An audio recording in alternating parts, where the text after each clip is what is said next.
I was in a new class at a brand new school filled with teachers and students I did not know. My day began in the library. I love libraries. I love books. The librarian gave us a project. We had to find a book that we wanted to read, and we had to check it out. But before she allowed us to begin our project, she took attendance. Everything went smoothly until she got to the letter H. Charlotte Halton, she called out. Charlotte Halton. She kept repeating that name until she got angry. Charlotte Halton, where are you? I raised my hand and I said, I'm Charles Halton. Maybe there was a mistake with my name? The librarian frowned. She said there was no mistake. The roster clearly says Charlotte Halton. And then she said, you won't be able to check out a book until we get this figured out. So I sat there by myself, and all my classmates went out to hunt for a book. I waited for the principal to show up to figure out who I was. You see, they didn't know my name. They didn't know my story. And so they assumed they didn't know me. They regarded me as a stranger there in their school. Names are so important. They tell a part of our story, and they present that part of the story of us to the world. Parents might give their child a name that has a long familial history, or maybe they name a child after a close family friend. Names like this place a child into a history, into a relationship of love and care. There are times that we go by a different name than maybe we were given. You might be like me and go by your middle name. I was named John Charles Halton IV.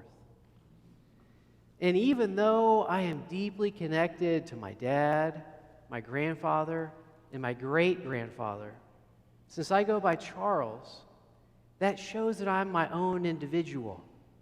I am still unique, even within this family relationship. Other times, our friends might make up a nickname for us. And that nickname, again, shows how we're situated in the story between us and our friends. Maybe you change your name entirely, start over. This past week, a guy from Chicago named Robert Francis Prevost changed his name to Leo XIV when he became Pope. That new name signifies a new relationship between Leo and the Catholic Church. It also signifies Robert Prevost's relationship with the previous Pope named Leo, puts him into a history. God changed the names of several biblical figures. Abram became Abraham. Sarai became Sarah.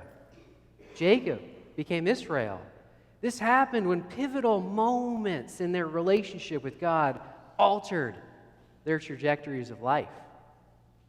Some of us have changed our names once we became aware of deeper realities about ourselves that our parents were not able to discern when we were born.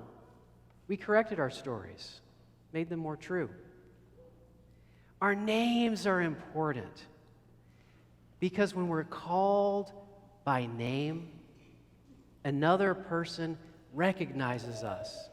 They embrace our story. We're no longer strangers. We're connected in relationship. Well, today in our gospel reading, Jesus uses the metaphor of a shepherd who lovingly guides and protects his sheep, to describe Jesus' relationship with his followers, including you and me. A few verses back, in verse 3 of John chapter 10, John says that a shepherd calls their sheep by name, and their sheep hear their voice and follow that shepherd. This is an amazing way for Jesus to describe his relationship with us. Jesus is not saying he has a generic relationship with the world. He abstractly loves the idea of humans. He's saying that he cares for you in particular. He knows your name. God knows your story, and God embraces it. Your story is valuable. Your story is intertwined with God's own story. But how does a shepherd come to know the name of their sheep? Sheep, particularly in the ancient world, were pretty dirty, pretty smelly. Their wool would get knotted and tangled. They could have particles of grass and dust and branches stuck in it. They didn't smell good. They didn't take baths. They weren't cleaned. Sheep would often get sick. And without modern veterinary practices, these sicknesses could jump to their shepherds who lived within their midst. Like their sheep, shepherds were dirty and smelly. They would often have fleas, have lice in their hair. They faced the same hardships and difficulties as the sheep they tended and lived with. A shepherd might first meet a lamb when its mother was giving birth. The shepherd might help out by grabbing its feet and pulling that little lamb out into the world, and then giving it a good shake to encourage the lamb to take its first breath on its own. The shepherd would then watch that lamb grow up, see its habits, its patterns, its own individuality. This is the metaphor Jesus uses for his care for you. God has been with you from the very beginning. Jesus entered this world, struggled alongside of us, celebrated good times with us, ate meals, got sick, experienced rejection, faced the fear of death like we do. Getting to know us, watching our patterns, our habits, getting to know our story. And then God calls you by name. You're not forgotten. You're not anonymous. You're not alone. Not ever. God embraces you. God knows your story. God is intertwined with your story.